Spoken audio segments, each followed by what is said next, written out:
Inaprubahan na rin sa third at final reading ang Parliament Bill number 419. Ito ay ang pag-amyenda sa ilang probisyon ng Bangsamoro Electoral Code, saklaw ang political parties at party representation. Mula sa 10,000, 5,000 na lamang ngayon ang required members ng regional political party. Mula sa 4%, ibinaba rin sa 2.5% ang vote requirements ng political party para makakuha ng seat sa parliament. Nanatili naman ang probisyon na kinakailangang 30% ng nominees ng political party ay babae. Ang News Now sa report. Nakakuha ng 32 affirmative votes, 6 negative votes at 0 abstention ang Parliament Bill number 419 na nag-aamyenda sa ilang probisyon ng Bangsamoro Electoral Code, saklaw ang political parties, political representation. Nililinaw ng inaprobahang panukala na ang incumbent members ng Bangsamoro Transition Authority nakakandidato sa first parliamentary elections, kabilang na ang nasa executive positions sa cabinet at iba pang tanggapan ay hindi ituturing na resigned at magpapatuloy sa pagganap sa tungkulin habang naghahangad ng elective posts. Nare-require ng inaprobahang panukala na ang lahat ng political parties, organizations at coalitions na gustong sumabak sa first parliamentary elections na magparehistro at kumuha ng bagong accreditation sa COMELEC sa pamamagitan ng Bangsamoro Registration and Accreditation Committee o BRAC sa ilalim ng updated rules. Ang partidong bigong makakomply ay hindi papayagang lumahok. Bibigyan ng mga ito ng COMELEC ng hanggang 60 araw upang kumpletuhin ang proseso kapag nailabas na ang implementing rules.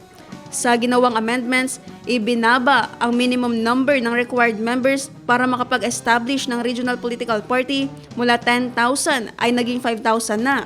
Pero binigyang diin na dapat ang mga miyembro ay residente at registered voters ng BARM at dapat ay distributed ang mga ito sa iba't ibang probinsya at syudad sa rehiyon. Dapat din na mayroong provincial at city chapters sa mga ito sa lahat ng probinsya at syudad, at municipal chapters sa majority ng mga bayan sa bawat probinsya. Sa party representation threshold, ibinaba rin ang vote requirement para sa mga partido upang makakuha ng seats sa parliament. Mula sa dating 4%, kinakailangan lamang ng bawat partido ang 2.5% total valid votes sa party system elections para mag-qualify ng isa sa 40 reserved party representative seats. Pero ang tunay niyan, sana tignan din yung other side. Lahat po ng political parties sa loob. UBJP, bakit ko masabi UBJP? Kasi may membership nila nakasign sa bill. Yung Bangsamoro People's Party, yung Mahardika, Bapa, Pro Bangsamoro, Raayat, at iba pang party na nandyan sa loob, pumayag po sila. Despite na alam nila, maskin sila mawala ng registration. Kasi naniniwala po kami na etong first election ay para sa taong bayan. So may opportunity lahat na mag-organisa. At bawat isa sa amin, pwede kami mag-coalition, pwede kami mag-usap-usap, magtulungan. Ang iba naman pwedeng magpursige. So ibig sabihin, opportunity ito para sa lahat na to start at the same level. Ibig sabihin, walang vested interest. Yun lang naman yung sa amin, yung sa pumayag dyan, kasi walang vested interest. Nanatili naman sa 30% required representation ng babae sa political parties.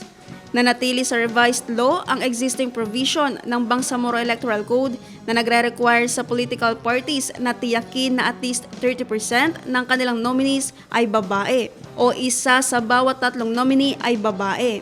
Principal authors ng inaprobahang bill, sina Members of Parliament Rasool Mitmag Jr., Amer Zacaria Rakim, Ali Rakim Monder, Bainta ng Patuan, Aminuddin Sumagayan, Marop Candaw, Ibrahim Ibay, Zulfikar Ali Bayam, Abdul Basit Benito, Rashdi Adyong, at Ishak Mastura.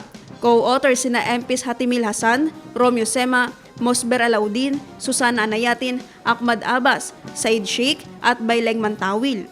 Naphtali Velarde, iMinds, Philippines.